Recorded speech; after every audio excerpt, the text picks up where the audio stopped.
ایران نے آبنائے ہرمز پر اپنی حاکمیت برقرار رکھنے کے عزم کا اعادہ کرتے ہوئے امریکہ کو سخت الفاظ میں خبردار کیا ہے، جبکہ ایرانی حکام نے کہا ہے کہ آبنائے ہرمز میں امریکی ڈرون مار گرایا ہے، جبکہ بندر عباس اور جزیرہ کیش میں ہونے والے دھماکوں کے جواب میں کویت میں امریکی فوجی مراکز پر جوابی حملے کیے ہیں۔ ایران کی سپاہ پاسداران انقلاب اسلامی کے ترجمان جنرل حسین محبی نے کہا ہے کہ ایران آبنائے ہرمز پر اپنی خود مختاری اور انتظامی اختیار پہلے کی طرح پوری قوت کے ساتھ نافذ رکھے گا۔ جنرل حسین محبی نے social media platform X پر جاری اپنے بیان میں کہا ہے کہ امریکہ کی آبنائے ہرمز میں مداخلت نے عالمی سطح پر تیل اور گیس کی محفوظ ترسیل کو سنگین خطرات سے دوچار کر دیا ہے، جس پر واشنگٹن کو جواب دہ ہونا ہوگا۔ ان کا کہنا تھا کہ ایران غیر ملکی طاقتوں اور ان کے اتحادیوں کو ملت ایران کے عزم کے سامنے جھکنے پر مجبور کر دے گا۔ انہوں نے مزید کہا کہ امریکہ کے ابتدائی اہداف، جن میں آبنائے ہرمز کو دوبارہ کھلوانا بھی شامل تھا، ناکام بنا دیے گئے ہیں، اور اگر امریکہ نے دوبارہ کوئی جارحانہ اقدام کیا تو اسے پہلے سے زیادہ سخت جواب کا سامنا کرنا پڑے گا۔ ادھر سپاہ پاسداران انقلاب اسلامی نے اعلان کیا ہے کہ آبنائے ہرمز میں ایک امریکی MQ-1 ڈرون کو ایرانی فضائی دفاعی نظام نے مار گرایا۔ دوسری جانب ایران کے جنوبی شہر بندر عباس اور جزیرہ کیش میں منگل کی الگ صبح متعدد زوردار دھماکوں کی آوازیں سنی گئیں۔ بندر عباس میں یکے بعد دیگرے 3 جبکہ جزیرہ کیش میں مجموعی طور پر 6 دھماکے ہوئے۔ بعض اطلاعات میں بندرگاہ پر موجود 3 بحری جہازوں میں آگ لگنے کا بھی دعویٰ کیا گیا ہے۔ حکام کا کہنا ہے کہ تحقیقات جاری ہیں اور شہری غیر مصدقہ خبروں سے گریز کرتے ہوئے صرف سرکاری ذرائع سے جاری معلومات پر اعتماد کریں۔ دریں اثنا ایرانی فوج نے بھی اعلان کیا ہے کہ امریکہ کی مسلسل کارروائیوں کے جواب میں اس نے کویت میں امریکی فوج کے اہم مراکز اور ایک امریکی جنگی بحری جہاز کو میزائل اور ڈرون حملوں کا نشانہ بنایا۔ ایرانی فوج کے مطابق ان حملوں میں مواصلاتی نظام، ایندھن کے ذخائر، پیٹریاٹ دفاعی نظام، کنٹرول ٹاور اور اسلحہ گوداموں کو نشانہ بنایا گیا، جبکہ بحری کارروائی میں ایک امریکی جنگی جہاز پر بھی کروز میزائل داغے گئے۔ ایرانی فوج نے واضح کیا ہے کہ ملک کے خلاف ہر قسم کی جارحیت کا بھرپور جواب دیا جائے گا۔ ایران نے برطانوی حکومت کی جانب سے سپاہ پاسداران انقلاب اسلامی کو ملکی سیکورٹی کے لیے خطرہ قرار دینے کے اقدام کو مسترد کرتے ہوئے اس کی شدید مذمت کی ہے۔ ایرانی وزارت خارجہ کی جانب سے جاری کردہ ایک پریس ریلیز میں برطانوی فیصلے کو غیر منصفانہ، غیر ذمہ دارانہ اور بین الاقوامی قوانین بالخصوص خود مختاری کے اصولوں کی سنگین خلاف ورزی قرار دیا گیا ہے۔ ایران کی وزارت خارجہ نے واضح کیا کہ سپاہ پاسداران انقلاب اسلامی ایران کی مسلح افواج کا ایک باضابطہ اور اہم ترین حصہ ہے۔ یہ ادارہ ملکی فوج کے ساتھ مل کر ایران کی علاقائی سالمیت اور قومی سلامتی کا دفاع کرتا ہے۔ خطے میں امن قائم کرنے اور داعش جیسے دہشت گرد گروہوں کے خاتمے میں اس کا کردار ناقابل فراموش ہے۔ بیان میں برطانیہ کو تنقید کا نشانہ بناتے ہوئے کہا گیا ہے کہ دوسرے ممالک کے اندرونی معاملات میں مداخلت اور استعماری پالیسیوں کی وجہ سے برطانیہ کے پاس دوسروں پر الزام تراشی کا کوئی اخلاقی جواز نہیں ہے۔ ایران کا کہنا ہے کہ برطانیہ خود ایسے دہشت گرد گروہوں کی میزبانی اور سرپرستی کر رہا ہے جو تشدد پھیلاتے ہیں، جبکہ وہ ایران پر بے بنیاد الزامات لگا رہا ہے۔ ایران نے خبردار کیا ہے کہ وہ بین الاقوامی قوانین اور اقوام متحدہ کے منشور کے تحت اس برطانوی اقدام کے خلاف جوابی کارروائی کا حق محفوظ رکھتا ہے۔ اس فیصلے سے پیدا ہونے والے تمام سیاسی، قانونی اور سفارتی اثرات کی ذمہ داری براہ راست برطانوی حکومت پر عائد ہوتی ہے۔ پاکستان کے ممتاز سیاسی تجزیہ کار مظہر عباس نے ایران کے خلاف واشنگٹن کے جنگ پسندانہ رویے پر سخت تنقید کرتے ہوئے کہا ہے کہ خطے کی موجودہ صورتحال میں امریکہ اسلام آباد مفاہمتی یادداشت کی خلاف ورزی کا اصل مرتکب اور ایران کے ساتھ مذاکرات میں تاخیر کا ذمہ دار ہے۔ پاکستان کے نجی نیوز چینل سے گفتگو میں مظہر عباس نے کہا کہ امریکہ نے اسلام آباد مفاہمت کے تحت طے شدہ 60 روزہ مہلت کا انتظار بھی نہیں کیا اور اشتعال انگیز اقدامات شروع کر دیے۔ ان کا کہنا تھا کہ امریکہ اور اسرائیلی حکومت کا اصل ایجنڈا ایران کے نظام کو چیلنج کرنا ہے اور وہ مسائل کے حل کے لیے کبھی بھی بین الاقوامی طور پر تسلیم شدہ راستہ اختیار نہیں کرتے۔ انہوں نے کہا کہ اصل مسئلہ آبنائے ہرمز نہیں بلکہ اسلام آباد مفاہمتی یادداشت پر عمل درآمد ہے، جس کے تحت دوسرے فریق کو ایران کے ساتھ 60 روز کے اندر مذاکرات کرنا تھے، تاہم امریکہ نے اس کی خلاف ورزی کرتے ہوئے مذاکراتی عمل میں تاخیر پیدا کی۔ ان کا کہنا تھا کہ مذاکرات میں تعمیری اور مثبت رویہ صرف ایران نے اپنایا، تاہم ایرانی قوم یہ یقین دہانی چاہتی ہے کہ اس کے حقوق پامال نہ ہوں۔ امریکہ کی جانب سے اسلام آباد مفاہمتی یادداشت کی خلاف ورزی پر اسلامی جمہوریہ ایران نے اقوام متحدہ کے سیکرٹری جنرل اور سلامتی کونسل کو خط لکھا ہے۔ دوسری جانب غاصب صہیونی حکومت جنوبی لبنان میں جنگ بندی کی خلاف ورزی اور وحشیانہ جارحیت جاری رکھے ہوئے ہے۔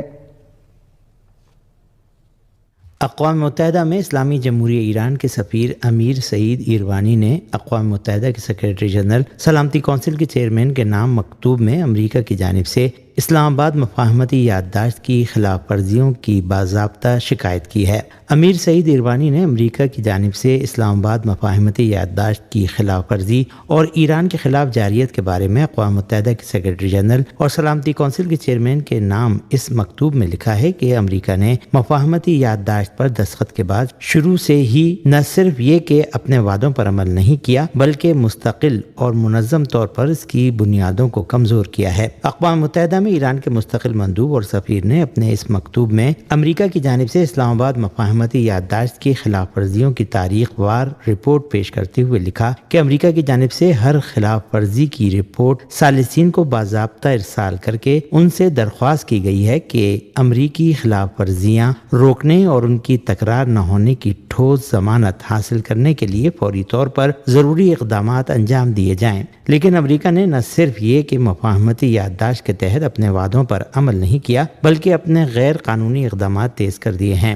دوسری جانب غاصب صہیونی حکومت جنوبی لبنان میں جنگ بندی کی خلاف ورزی اور وحشیانہ جارحیت جاری رکھے ہوئے ہے۔ لبنانی ذرائع نے صہیونی حملوں کے نتیجے میں جنوبی لبنان کے قصبے یحمر الشقیف کے مضافات میں واقع علاقے صافیتا میں دھماکے کی خبر دی ہے۔ لبنانی ذرائع نے بتایا ہے کہ پہلے دھماکے کے بعد 2 گھنٹے سے کم مدت میں کفر تبنید نامی قصبے میں بھی دھماکے کی آواز سنی گئی۔ لبنانی میڈیا کے مطابق صہیونی فوجیوں نے آج صبح سویرے شہر سور کے محلے مجد الزون اور بنت جبیل کے حداثہ علاقے میں متعدد رہائشی مکانات کو دھماکے سے اڑا دیا۔ لبنانی ذرائع کے مطابق صہیونی فوجیوں نے آج صبح بیت السیات قصبے پر بھی توپوں سے گولہ باری کی ہے۔ لبنانی پارلیمنٹ کے اسپیکر نبی بیری نے خطے کی موجودہ صورتحال کو مبہم قرار دیتے ہوئے خبردار کیا ہے کہ کشیدگی میں مزید اضافہ خطرناک ہو سکتا ہے۔ انہوں نے زور دیا کہ معاملات کو مزید بگڑنے سے روکنے کے لیے فوری تدابیر کی ضرورت ہے۔ نبی بیری نے اپنے ایک بیان میں اس بات پر زور دیا کہ بحران کے حل کے لیے مذاکرات کی میز پر واپسی اور سمجھوتوں پر عمل درآمد کے علاوہ کوئی چارہ نہیں ہے۔ انہوں نے ماضی کے براہ راست مذاکرات فریم ورک فارمولے کو لبنانی مفادات کے لیے غیر مؤثر قرار دیا۔ لبنان کی پارلیمنٹ کے اسپیکر نے اسرائیلی حکومت کی جانب سے تجویز کردہ تجرباتی علاقوں کے منصوبے کو سختی سے مسترد کر دیا، جس کا مقصد جنوبی لبنان سے اسرائیلی انخلاء کے عمل کو 2 سال تک طول دینا ہے۔ انہوں نے واضح کیا کہ انہیں تب ہی اطمینان ہوگا جب اسرائیلی انخلاء مکمل ہو، بے گھر افراد کی واپسی یقینی بنے، قیدیوں کی رہائی ہو اور تباہ شدہ علاقوں کی تعمیر نو کی جائے۔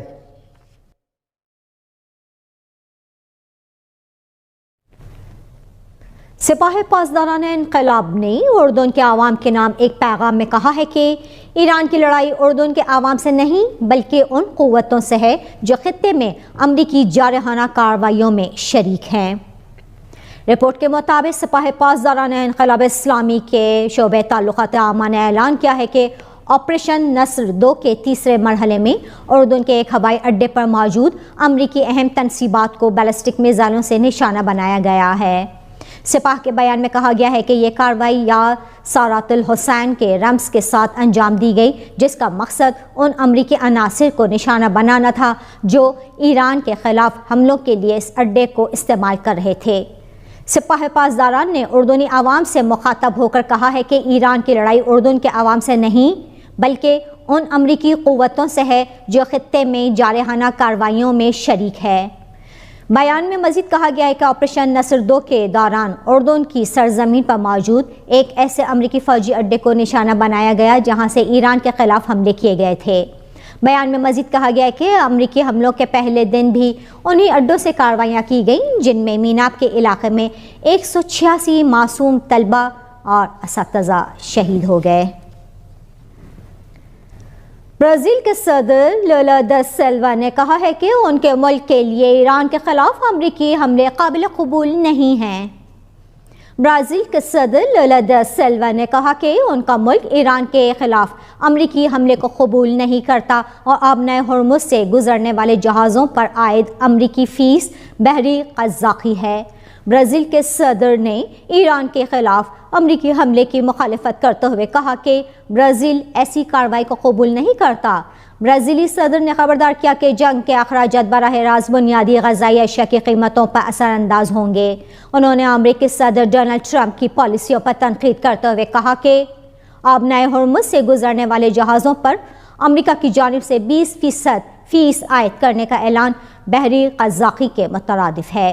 یہ بیان ایسے وقت پہ سامنے آیا ہے جب امریکی صدر نے اپنے social media platform Truth Social پر دعویٰ کیا تھا کہ آبنائے ہرمز ایران کی موجودگی یا عدم موجودگی سے قطع نظر کھلی رہے گی اور امریکہ کو اس آبنائے کا محافظ سمجھا جائے گا، جبکہ خاتم الانبیاء مرکزی ہیڈ کوارٹر کے ترجمان نے اس پر رد عمل ظاہر کرتے ہوئے کہا تھا کہ امریکہ کو آبنائے ہرمز کے انتظام میں مداخلت کی اجازت ہرگز نہیں دی جائے گی۔ یمن کی سنا حکومت نے سعودی عرب کی جانب سے سنا بین الاقوامی ہوائی اڈے پر ہونے والے فضائی حملے کو کھلی جارحیت قرار دیتے ہوئے عالمی برادری سے فوری مداخلت کا مطالبہ کیا ہے۔ یمن کی وزارت خارجہ نے عالمی برادری کے نام اپنے ایک خط میں موقف اختیار کیا کہ یہ حملہ یمن کے خلاف جاری فوجی کارروائیوں کا تسلسل ہے اور اس کے تمام تر نتائج کی مکمل ذمہ داری سعودی عرب پر عائد ہوگی۔ یمنی وزارت خارجہ کے مطابق سنا ایئرپورٹ پر حملے کا مقصد انسانی امداد کی حامل پروازوں، بیرون ملک علاج کے لیے جانے والے مریضوں اور پھنسے ہوئے مسافروں کی آمد و رفت کو روکنا اور یمن پر عائد محاصرہ برقرار رکھنا ہے۔ خط میں عالمی اداروں اور اقوام متحدہ سے مطالبہ کیا گیا ہے کہ وہ فوری اقدامات کرتے ہوئے سنا بین الاقوامی ہوائی اڈے پر عائد پابندیوں اور محاصرے کے خاتمے کو یقینی بنائیں۔ اسی طرح دوسری جانب یمنی مسلح فوج نے ایک بیان میں کہا ہے کہ سنا ایئرپورٹ پر سعودی اتحاد کی بمباری کے جواب میں جنوبی سعودی عرب کے ابہا بین الاقوامی ہوائی اڈے کو بیلسٹک میزائلوں اور ڈرون سے نشانہ بنایا گیا۔ بیان کے مطابق حملے میں طے شدہ اہداف کو کامیابی سے نشانہ بنایا گیا، جبکہ یمنی فضائی دفاعی نظام نے سعودی جنگی طیاروں کا مقابلہ بھی کیا۔ چین کی وزارت خارجہ کے ترجمان لن جیان نے خلیج فارس اور آبنۂ ہرمز میں کشیدگی کے بڑھتے ہوئے واقعات، خاص طور پہ ایران کے خلاف امریکی بحری ناکہ بندی کے حکم پر گہری تشویش کا اظہار کیا۔ چین کی وزارت خارجہ کے ترجمان لن جیان نے پریس بریفنگ میں واضح کیا کہ آبنۂ ہرمز میں جہاز رانی کی بحالی اور اس کا تحفظ پوری عالمی برادری کا مشترکہ مطالبہ ہے۔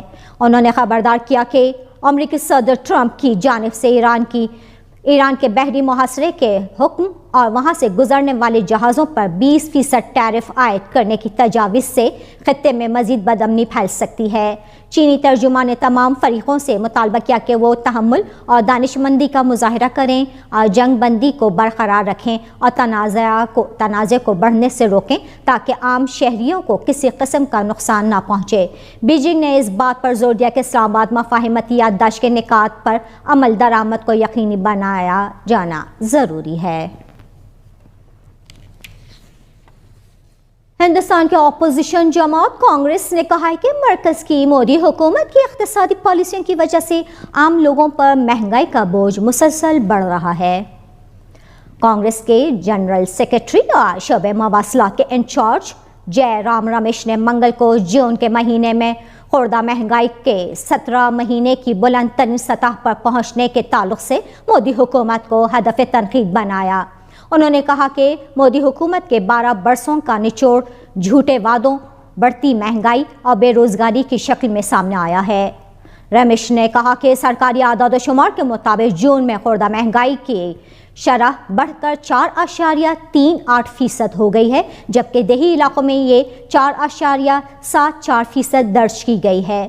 انہوں نے کہا کہ منافع سرمایہ داروں کی جیب میں جا رہا ہے اور بوجھ عام لوگوں کے کاندھوں پر آ رہا ہے۔ مسٹر رمیش نے وزیر اعظم نریندر مودی سے مہنگائی کے معاملے پر جواب دینے اور عام لوگوں کی پریشانیوں کا حل نکالنے کا مطالبہ کیا ہے۔ امریکی سینٹرل کمانڈ نے پیر کے روز کہا ہے کہ اس کی فورسز نے ایران کے خلاف حملوں کی ایک اور لہر مسلسل تیسری رات شروع کی ہے۔ اس کی طرف سے سوشل میڈیا پر اعلان امریکی صدر ڈونلڈ ٹرمپ کے یہ کہنے کے تھوڑی دیر بعد آیا کہ واشنگٹن آبنائے ہرمز میں ایرانی بحری جہازوں پر اپنی ناکہ بندی بحال کر رہا ہے، جو سینٹ کام نے کہا ہے کہ مشرقی وقت کے مطابق منگل کی شام 4 بجے سے نافذ ہو جائے گی۔ ٹرمپ نے اس ناکہ بندی کے بارے میں سوشل میڈیا پر پوسٹ کیا، جس میں کہا گیا ہے کہ امریکہ اب آبنائے ہرمز کے دی گارڈین کے طور پر جانا جائے گا۔ انہوں نے کہا کہ اس کا اطلاق ایران میں داخل ہونے یا وہاں سے نکلنے والے ایرانی بحری جہازوں اور اس کے تجارتی شراکت داروں پر ہوگا۔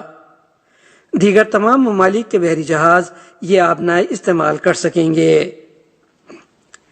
تاہم انہوں نے کہا کہ امریکہ اس آبی راستے کے ذریعے گزرنے والے تمام مال پر 20% فیس وصول کرے گا۔ ان کا کہنا تھا کہ بحفاظت گزرنے اور سلامتی یقینی بنانے کے لیے فیس ضروری ہے۔ قبل ازیں ٹرمپ نے فاکس نیوز کو تازہ ترین بات چیت کے بارے میں بتایا۔ انہوں نے دعویٰ کیا کہ دونوں فریقوں نے اتوار کو 11 گھنٹے مذاکرات کیے تھے اور ہر معاملے پر اتفاق کیا۔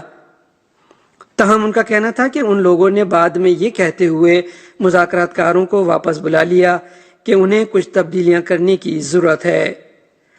ٹرمپ نے کہا کہ تہران نے بار بار معاہدوں کو توڑا ہے اور امریکہ طاقت سے جواب دے گا۔ ایران کے سرکاری ذرائع ابلاغ نے فوج کے خاتم الانبیاء مرکزی صدر دفتر کے ترجمان کا بیان شائع کیا ہے۔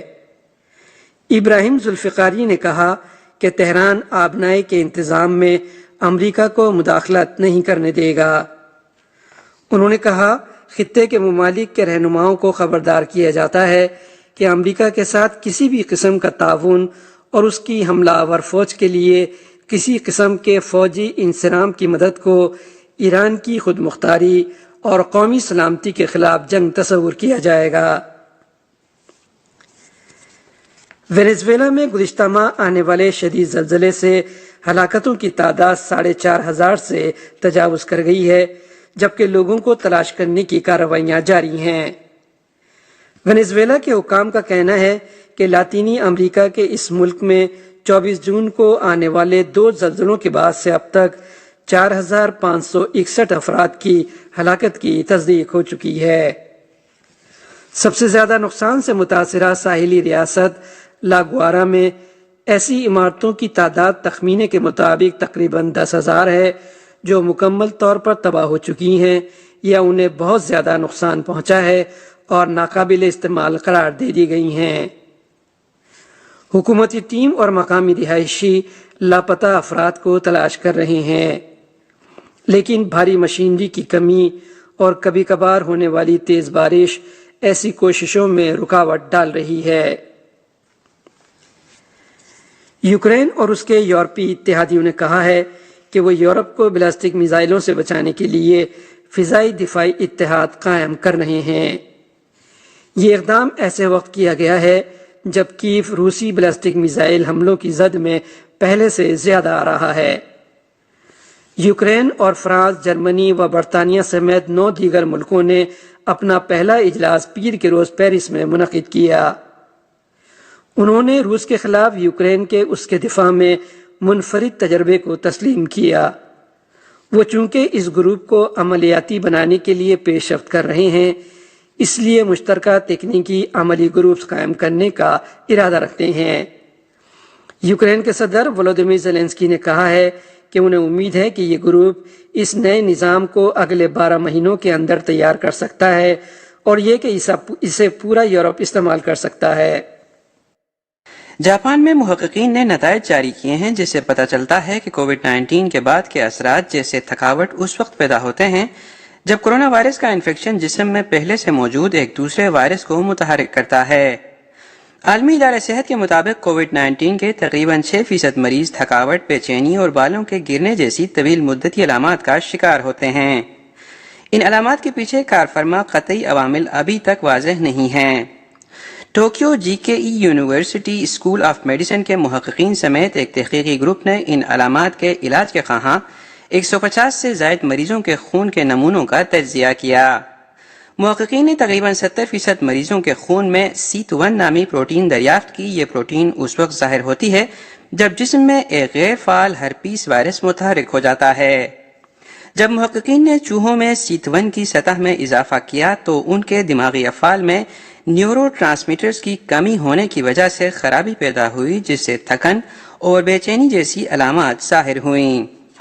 محققین نے نتیجہ اخذ کیا کہ طویل مدتی کووڈ کی علامات اس وقت ظاہر ہوتی ہیں جب کورونا وائرس کا انفیکشن ایک غیر فعال ہرپیس وائرس کو متحرک کرتا ہے، جس کے نتیجے میں جسم میں SEAT1 پروٹین پیدا ہوتی ہے۔ یونیورسٹی کی ایک لیکچرر اوکا ناومی نے کہا کہ یہ نتائج ایک ایسی تھراپی تیار کرنے کے امکانات کو روشن کرتے ہیں جو براہ راست اس مسئلے کی وجہ کو حل کرے گی۔ وزیراعظم تاکائچی سنائے اور متعلقہ وزراء کو آفات سے نمٹنے کی تیاری کے لیے 10 سالہ منصوبے کے بارے میں بریفنگ دی گئی۔ نیشنل ڈیزاسٹر مینجمنٹ کونسل نے منگل کو ایک اجلاس منعقد کیا اور وزراء کو ٹوکیو کے علاقے میں ایک بڑے زلزلے سے ہونے والے نقصانات کو کم کرنے جیسے اقدامات کے بارے میں آگاہ کیا گیا۔ اس نوعیت کے زلزلے میں تقریباً 18,000 اموات اور 4,02,000 عمارتیں منہدم یا آگ کی نذر ہونے کا تخمینہ لگایا گیا ہے۔ اس منصوبے کا مقصد گنجان آباد شہری علاقوں کے زیادہ تر گھروں اور اپارٹمنٹس میں زلزلے کے جھٹکوں سے خودکار طور پر بجلی منقطع کرنے والے سرکٹ بریکر نصب کرنا ہے۔ توقع ہے کہ یہ آلات بجلی سے لگنے والی آگ کو روکنے میں مؤثر ثابت ہوں گے۔ ایک اور مقصد یہ یقینی بنانا ہے کہ تمام گھرانے کم از کم 3 دن کے لیے پانی، خوراک اور پورٹیبل بیت الخلاء کا ذخیرہ رکھیں اور زلزلے کے دوران گرنے سے بچانے کے لیے فرنیچر کو مضبوطی سے باندھ کر رکھیں۔ حکومت کا مقصد یہ ہے کہ لوگوں کو آفات کو اپنا ذاتی مسئلہ سمجھنے کی ترغیب دے کر اگلی دہائی میں ممکنہ اموات اور عمارتوں کو پہنچنے والے نقصان کو نصف کیا جائے۔ کونسل نے ملک کے طویل مدتی بنیادی آفات سے نمٹنے کے منصوبے کے نظر ثانی شدہ مسودے پر بھی فیصلہ کیا ہے۔ اس میں ان لوگوں کو مد نظر رکھا گیا ہے جنہیں گزشتہ جولائی میں جزیرہ نما کامچتکا کے قریب آنے والے شدید زلزلے کے بعد شدید گرمی میں انخلا کرنا پڑا تھا۔ اس حکمت عملی میں بلند مقامات پر قائم انخلا مراکز میں دھوپ سے بچاؤ کے لیے خیمے اور پینے کا پانی ذخیرہ کرنے پر زور دیا گیا ہے۔ منصوبے میں یہ بھی کہا گیا ہے کہ اگر لوگوں کے پاس کار کے ذریعے انخلا کے علاوہ کوئی اور راستہ نہ ہو تو اس کے محفوظ طریقہ کار پر پہلے سے غور کیا جائے گا اور اس مقصد کے لیے مشقیں منعقد کرنے کی کوششیں کی جائیں گی۔ ان ترامیم کو مقامی حکومتوں کے آفات سے نمٹنے کے منصوبوں میں بھی شامل کیے جانے کی توقع ہے۔